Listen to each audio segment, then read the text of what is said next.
You know how people always say retirement is supposed to be peaceful? Well, let me tell you something that'll make you think twice about moving to the middle of nowhere. What happened to us in our little forest cabin still gives me chills, and I'm not sure I'll ever look at the woods the same way again. My husband and I thought we'd found paradise when we bought our cabin 7 years ago. Tucked away in the dense forest, miles from the nearest neighbor, it was everything we'd dreamed of for our golden years. We'd saved every penny for decades, put our entire retirement fund into this place. It wasn't fancy, but it was ours. The silence was beautiful. No traffic, no neighbors playing loud music, just the gentle sounds of nature and each other's company. For 7 wonderful years, we lived like this. My husband would chop wood in the mornings while I tended to my little vegetable garden. We'd sit on the porch in the evenings, watching deer graze in the clearing behind our house. Sometimes we'd spot a family of raccoons or catch a glimpse of a fox. It was exactly the peaceful life we'd worked so hard to achieve. But everything changed last fall. It started with sounds at night that didn't belong. You live in the forest long enough, you learn what's normal and what isn't. The usual nighttime symphony of owls and crickets suddenly had new instruments added to it. Heavy footsteps that seemed too deliberate, too slow to be a running deer or elk. Branches breaking not from wind, but from something large moving through them with purpose. At first, we convinced ourselves it was probably just bears getting ready for winter, maybe a few elk passing through. We'd seen both before, though never this close to the house.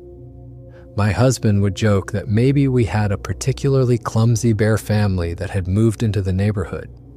We'd laugh about it over coffee in the mornings, but I noticed we both started checking the locks on our doors more carefully before bed. The sounds got closer.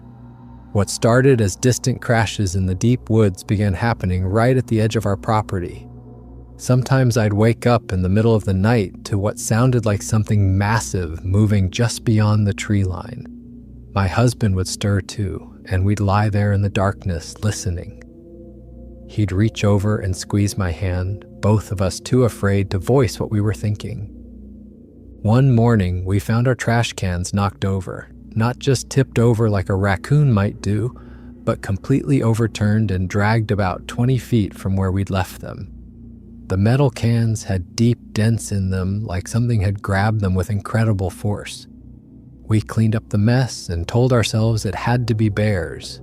But deep down, we both knew bears don't typically drag trash cans that distance just to scatter the contents. That's when my husband decided to install the Ring cameras. He said it would put our minds at ease to know what kind of animals we were dealing with. If we could see it was just bears, we could take proper precautions and stop worrying. He mounted one by the front door and another facing the backyard where most of the disturbances seemed to be coming from. The first week, the cameras caught nothing unusual. A few deer, some raccoons, even a beautiful red fox that made me smile when I reviewed the footage. I started to think maybe the sounds had been our imagination after all, or perhaps whatever had been causing them had moved on to bother someone else. Then we caught them. It was a Tuesday morning when I was scrolling through the night's footage on my phone, half expecting to see nothing as usual. The timestamp showed 2:47 a.m. when something moved across the screen that made me drop the phone entirely. 3 figures walked across our backyard in single file. They were massive, easily over 7 feet tall, and covered in what looked like dark, shaggy fur. But they weren't walking on all fours like bears. They were upright, moving with the same purposeful gait you'd expect from people. But these weren't people. Not even close. I must have stared at that 30-second clip 50 times before my husband found me sitting at the kitchen table, trembling. I handed him the phone without saying a word. I watched his face change as he processed what he was seeing. The color drained from his cheeks and his hand started shaking almost as badly as mine. The creatures in the footage moved with an intelligence that chilled me to the bone. The largest one, clearly the leader, would pause and look around before motioning for the others to follow. They seemed to know exactly where they were going, like they'd walked that path many times before. When they reached the edge of our property, they melted back into the forest so smoothly it was like watching ghosts disappear. We must have watched that footage 100 times that day, pointing out details to each other. The way their long arms swung as they walked, how their heads turned to scan the area, the incredible size of them. These weren't costumes or hoaxes, every movement was too fluid, too natural. And the way the infrared camera caught the reflection in their eyes when they looked directly at the camera. It still haunts me.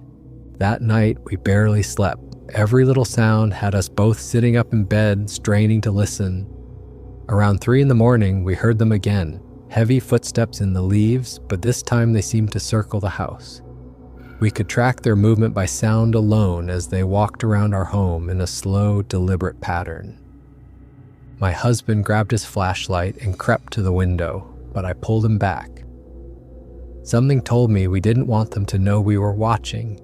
We huddled together under the covers like children, listening to those footsteps make a complete circuit around our house before fading back into the forest.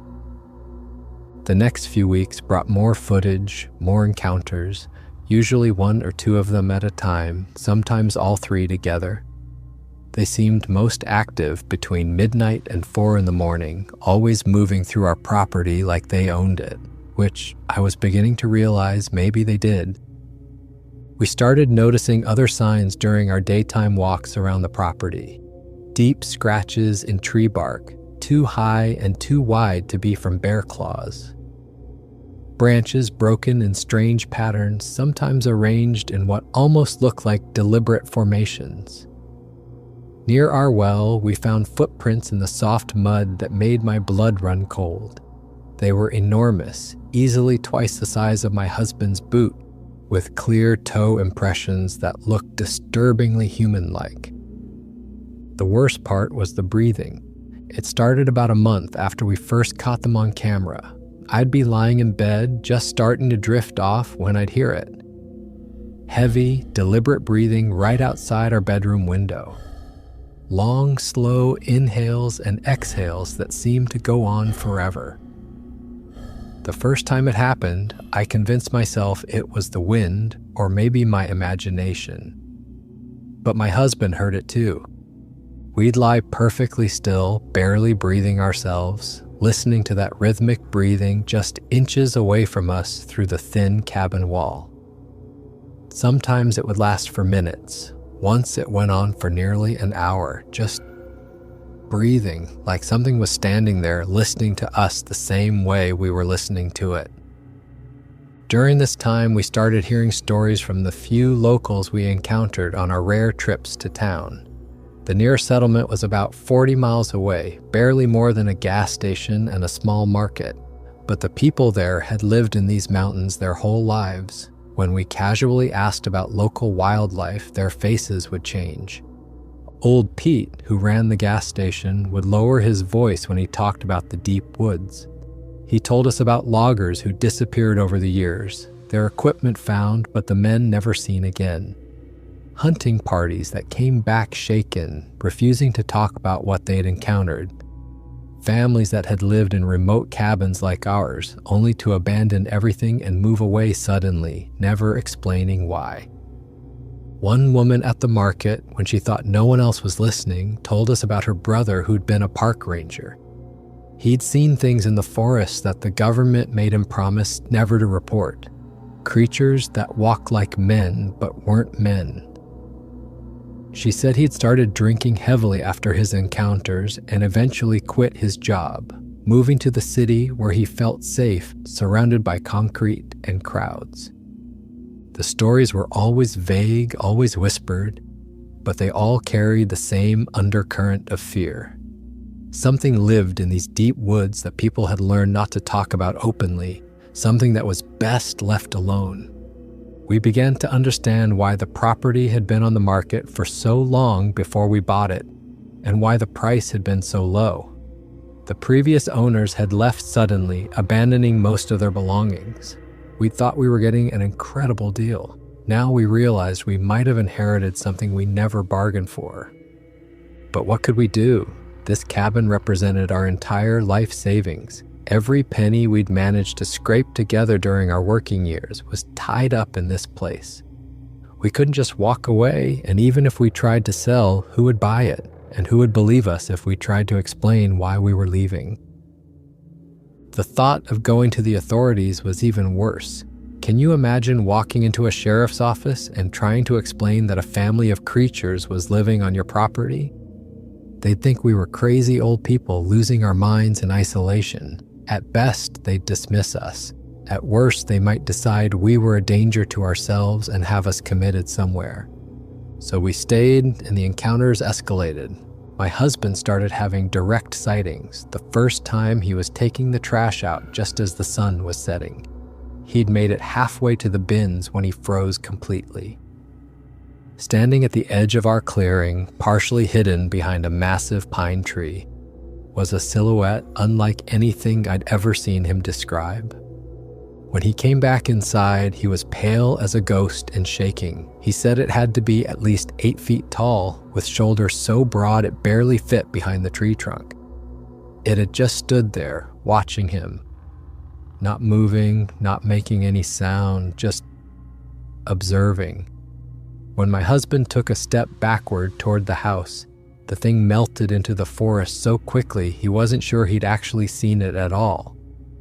But he had seen it. We both knew it. My own direct encounter came a week later. I was home alone, preparing lunch in the kitchen, when movement outside the window caught my eye. My first thought was that a tree branch was swaying in the wind. But when I looked closer, I realized I was staring at something covered in dark brown fur walking past the side of our house. It was so tall that even through the window, which was a good 4 feet off the ground, I could only see it from the chest down. The fur was thick and coarse-looking, moving naturally as the creature walked. But what terrified me most were the arms. They hung down past where human arms would end, swinging slightly with each step. I dropped to the floor immediately, crawling away from the window and hiding behind the kitchen island until my husband came home 2 hours later. I spent that entire time convinced the creature was going to come back. Maybe try to look into the windows or attempt to get inside. Every sound, every creak of the house settling had me jumping out of my skin. The night encounters became more frequent and more aggressive. We'd be woken up by loud banging on our front door, rhythmic pounding that would go on for several minutes before stopping.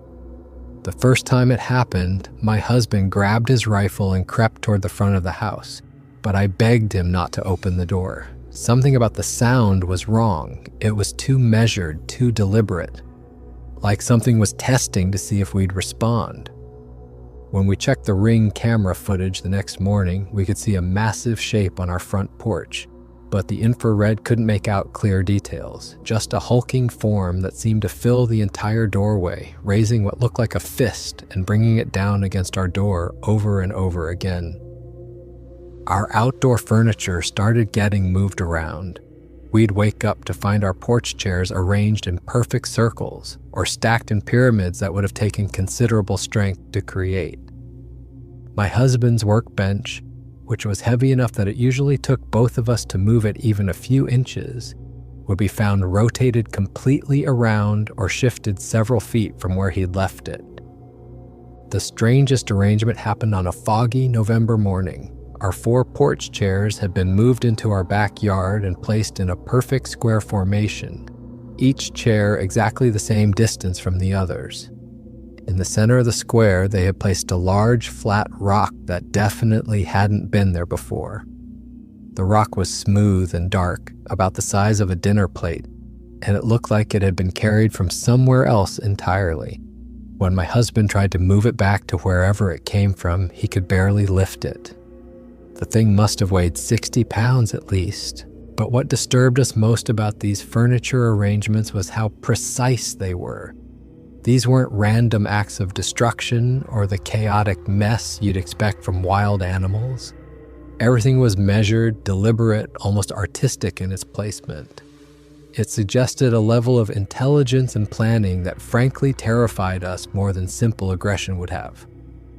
The vegetable garden I'd worked so hard to cultivate became a source of strange discoveries. Tomatoes would be found with enormous bite marks taken out of them, far too large to be from any animal I knew of. Entire heads of lettuce would disappear, but in a pattern that suggested they'd been carefully selected rather than randomly destroyed by foraging animals. What really unsettled me was how they seemed to know exactly which vegetables were ripe and ready for harvest. I'd been planning to pick certain tomatoes the next day, only to find them gone with those characteristic massive bite marks. They weren't taking the green ones or the overripe ones that were starting to go bad. They were selecting the perfect specimens, the ones I would have chosen myself. My husband found evidence that they were watching us work in the garden, deep impressions in the soft earth at the forest edge, positioned perfectly to observe our daily routines. The impressions were enormous, easily twice the size of human footprints, and they appeared in the same locations day after day. Something was studying our habits, learning our patterns. One morning, I found a collection of small bones arranged in a neat pile near my tomato plants. They weren't from any animal I recognized, and they'd been cleaned completely of any meat or tissue. The bones were arranged by size from smallest to largest in a spiral pattern that was unmistakably intentional. I made my husband dispose of them immediately, but I couldn't shake the feeling that it had been some kind of gift or offering. My husband's tool shed was broken into one night, though nothing was stolen. The door was forced open, bending the metal hinges in a way that would have required incredible strength. Inside, his tools were scattered everywhere, like something had been searching through them with large, clumsy hands. But every single tool was still there, just disorganized and covered in what looked like coarse hair fibers. The most disturbing discovery in the shed was what we found the next morning. Among the scattered tools, there were clear handprints in the dust on my husband's workbench. The prints were massive, easily twice the size of human hands, with fingers that were much longer than they should be.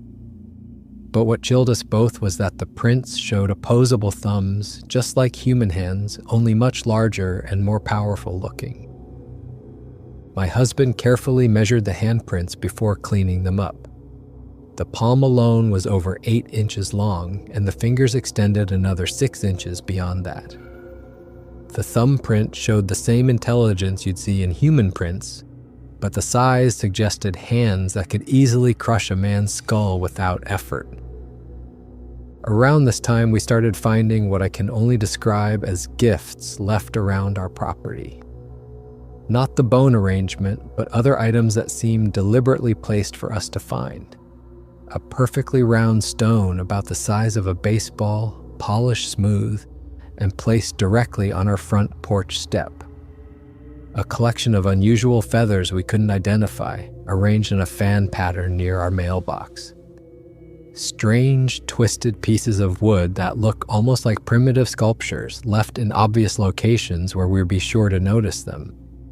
The gifts escalated in both frequency and complexity. One morning, we found an intricate arrangement of pine cones and acorns on our picnic table, organized in concentric circles with mathematical precision.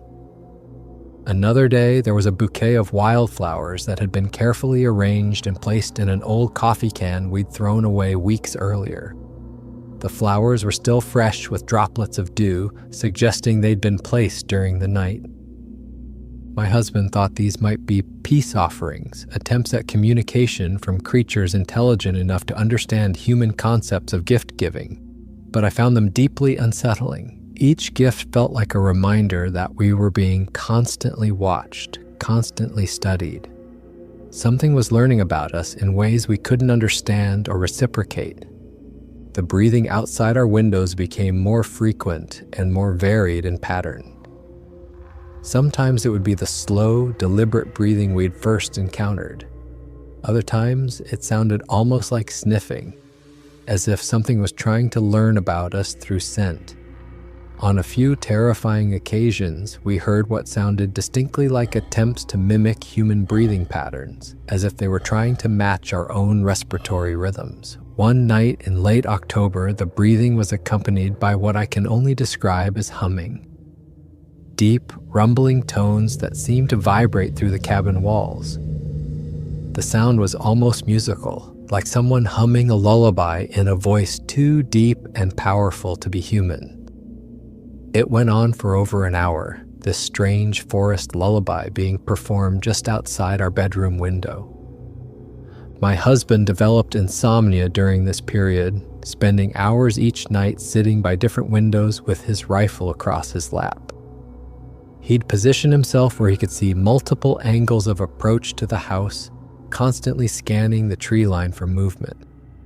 I'd find him in the morning, exhausted and jumpy, having dozed fitfully in his chair while trying to stand guard over our home. The psychological toll was becoming severe. I started having panic attacks whenever I had to go outside alone, even during daylight hours.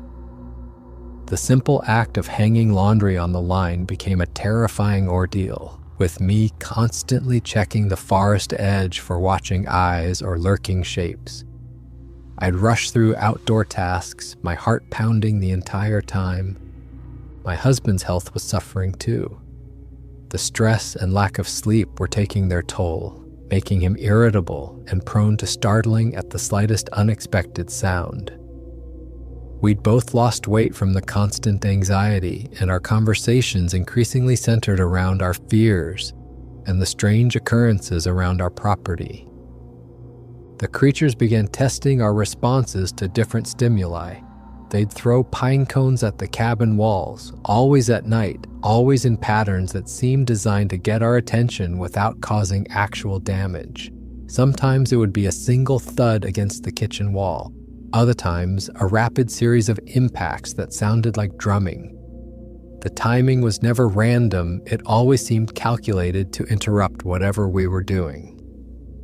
They discovered that our motion sensor porch lights would activate when they move within range, and they began playing with this technology in ways that kept us awake for hours. The lights would flicker on and off in sequences, sometimes rhythmic like Morse code, other times in patterns that seemed almost playful. We'd watch from inside as shadowy figures danced just at the edge of the light's range, triggering the sensors repeatedly.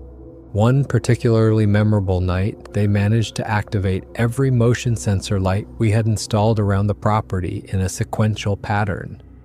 Like a light show designed specifically to demonstrate their understanding of our security systems. The lights would illuminate one by one in a clockwise pattern around our house, each one revealing a massive silhouette before going dark again. The Ring cameras were capturing more footage, but the creatures seemed to be learning about those too.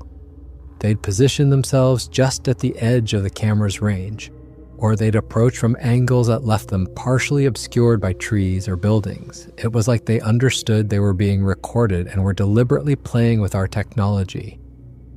In one particularly chilling piece of footage, we watched one of them approach our front door camera almost close enough to touch it. The infrared captured what looked like a face covered in coarse hair, with intelligent eyes that seemed to stare directly into the lens. For nearly 30 seconds, this creature examined our camera, tilting its massive head from side to side like it was trying to understand how the device worked. The sounds coming from the forest grew more complex and varied. Along with the calls and vocalizations we'd grown accustomed to, we began hearing what sounded like wood knocking or tree tapping, rhythmic impacts that would echo through the forest, sometimes answered by similar sounds from different directions. It was clearly communication of some kind, a language of percussion that we couldn't understand but could recognize as deliberate and meaningful. My husband tried responding to the wood knocking once, going outside with a hammer and striking our porch railing in response to the sounds from the forest. The reaction was immediate and overwhelming. The knocking sounds multiplied and intensified, coming from what seemed like dozens of locations simultaneously. The response was so aggressive and coordinated that my husband ran back inside, slamming and locking the door behind him. We realized we'd made a mistake trying to communicate. Whatever we had inadvertently said in their percussion language had clearly been the wrong thing. The activity around our property intensified dramatically after that incident, with more furniture moving, more breathing at the windows, and more aggressive testing of our boundaries. During this escalation, we found evidence that they'd been inside our garage. The large door had been carefully opened, not forced, and items inside had been examined and rearranged. Our car showed no signs of damage, but the seats had been adjusted as if something much larger than us had been sitting in them. Handprints on the steering wheel and dashboard matched the massive prints we'd found in the tool shed. Most disturbing was the discovery that they'd gone through our emergency supplies stored in the garage. Canned goods had been removed from shelves and examined, with some cans showing small puncture marks like something had been testing their contents. A bag of rice had been opened and some of its contents scattered on the floor in another precise pattern. They'd also investigated our winter clothing, pulling coats and boots from their storage boxes. The clothing showed no damage, but everything smelled like the deep forest, like wet earth and pine needles, and something else we couldn't identify.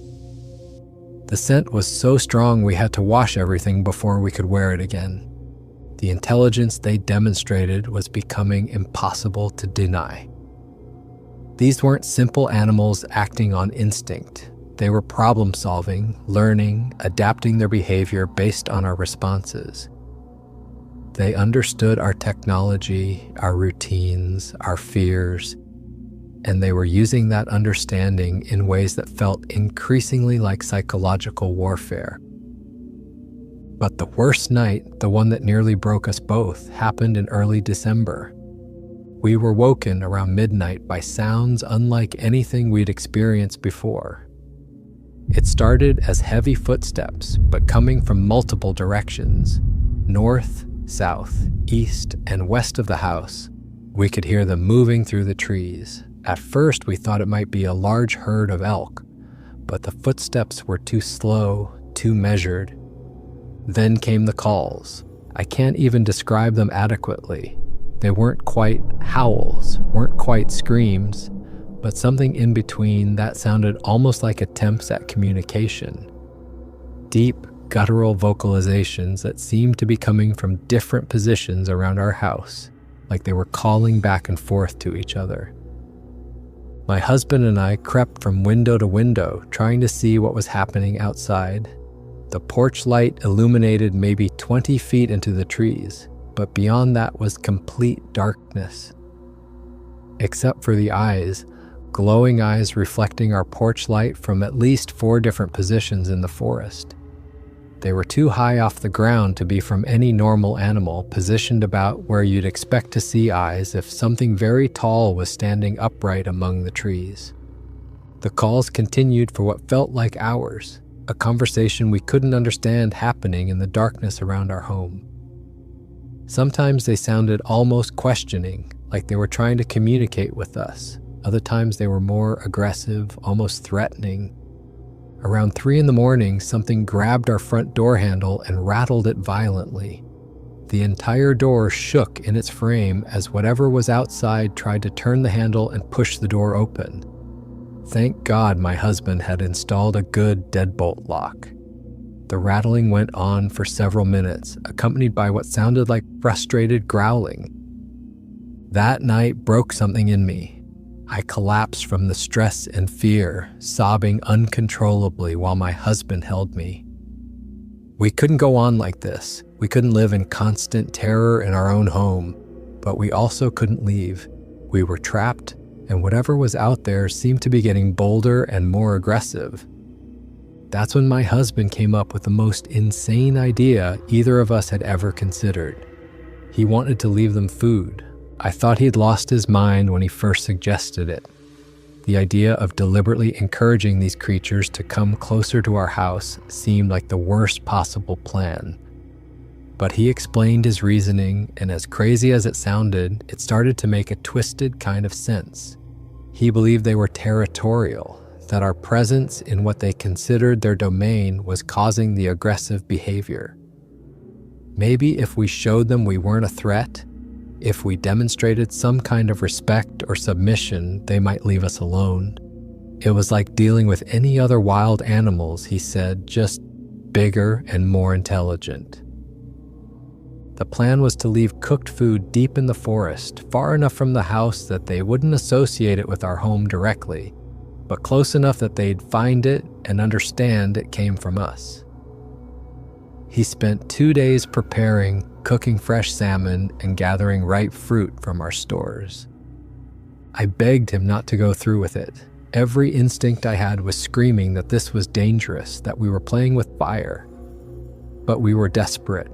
The nightly encounters were escalating, and I was starting to have panic attacks every time the sun went down. On a gray December afternoon, my husband loaded the food into a backpack and walked into the forest. I watched from the kitchen window until he disappeared among the trees, my heart pounding so hard I thought it might give out. He later told me that the walk to the spot he'd chosen, about 200 yards from our house, was the most terrifying experience of his life. The entire time, he felt like he was being watched, not just observed, but studied. He said he could feel eyes on him from multiple directions, tracking his every movement through the trees. The fallen log where he left the food seemed like a natural table, placed perfectly in a small clearing surrounded by massive pine trees. He arranged the salmon and fruit carefully, almost like he was setting a place for dinner guests. The whole time, his hands were shaking so badly he could barely handle the food. The walk back to the house felt like the longest 200 yards of his life. He said he could sense movement in the trees around him, shadows that might have been creatures moving parallel to his path. He forced himself not to run, not to show fear, but by the time he reached our back door, he was drenched in sweat despite the cold December air. That night, we waited. Around 10 o'clock, the sound started. But these were different from anything we'd heard before. From the direction where my husband had left the food, came sounds that I can only describe as otherworldly. Not quite screaming, not quite howling, but vocalizations that carried emotions I could almost understand. Excitement, maybe, or surprise. The sounds went on for over an hour. Sometimes they seemed almost joyful, like celebration. Other times they were more guttural, almost aggressive, like multiple voices arguing or discussing something important. We huddled together in our bedroom, listening to what sounded like an entire community of these creatures discovering our offering. Then silence. The change was immediate and dramatic. The next night, for the first time in months, we slept through until morning without disturbance. No footsteps, no breathing outside our windows, no furniture rearranged on our porch. The Ring cameras captured nothing unusual. Days passed in blessed quiet. The scratches stopped appearing on trees around our property. The strange formations of broken branches disappeared. Our garden remained untouched. It was like someone had flipped a switch, turning off months of terrifying encounters. But we knew they were still there. Occasionally, during our walks around the property, we'd spot figures watching us from the distant tree line. Tall, dark shapes that would fade back into the forest the moment they realized we'd seen them. Sometimes I'd catch glimpses of movement in my peripheral vision, but when I'd turn to look directly, there would be nothing there. I began to think of it as a truce. We'd acknowledged their presence, shown them respect, and in return, they were giving us space. They were still watching, still aware of us, but from a distance that felt safe for everyone involved. My husband started leaving food offerings once a month, always in the same clearing, always with the same careful ritual. Fresh salmon when we could get it, ripe fruit, sometimes bread or other foods we thought they might enjoy. The next morning, it would always be gone, and we'd have another stretch of peaceful nights. Over time, I've come to see our situation differently. We're not the owners of this land in any meaningful sense. We're more like tenants, granted permission to live here as long as we respect the true inhabitants. It's a strange kind of existence, but it works. I've never told this story to anyone outside of my husband. Who would believe it? People would think I was a crazy old woman imagining things in the isolation of the forest. But I know what I've seen, what we've both experienced. There are things living in these deep woods that science doesn't acknowledge, that most people refuse to believe exist. Sometimes I wonder what they are exactly. Are they some kind of unknown primate species that's managed to avoid discovery? Are they something else entirely? I've stopped trying to figure it out. All I know is that they're intelligent, they're territorial, and they're capable of both aggression and what I can only call mercy. Living here has changed how I think about the natural world. We're not separate from it, not masters of it. We're just another species trying to find our place in an ecosystem far more complex and mysterious than most people realize. The forest has its own rules, its own inhabitants. And if you want to live peacefully within it, you have to respect those realities.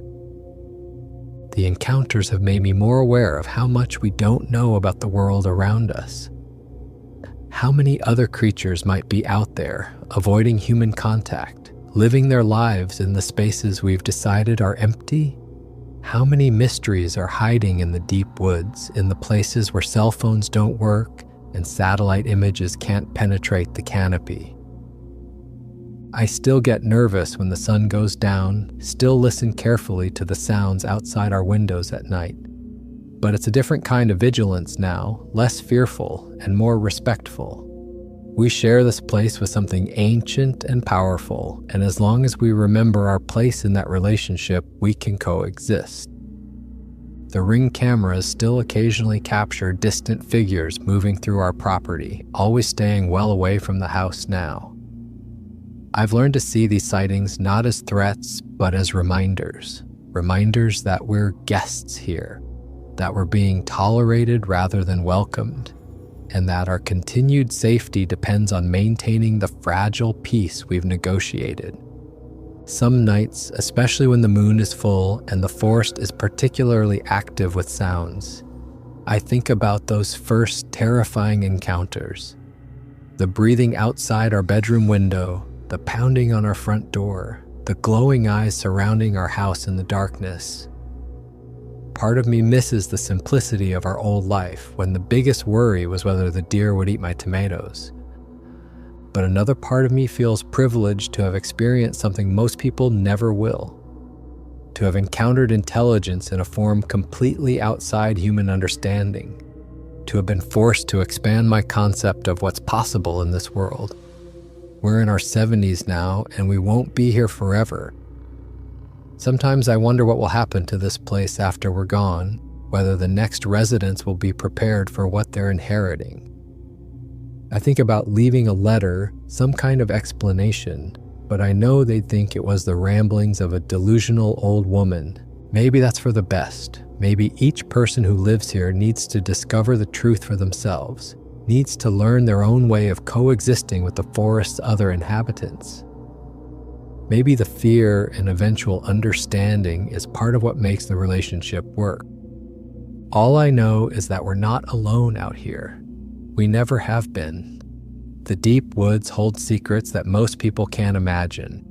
And if you choose to live in those places, you have to be prepared for the possibility that you might encounter something that changes everything you thought you knew about the world. The creatures are still here. They're still watching. And as long as we continue to show respect for their territory and their intelligence, they seem content to let us stay.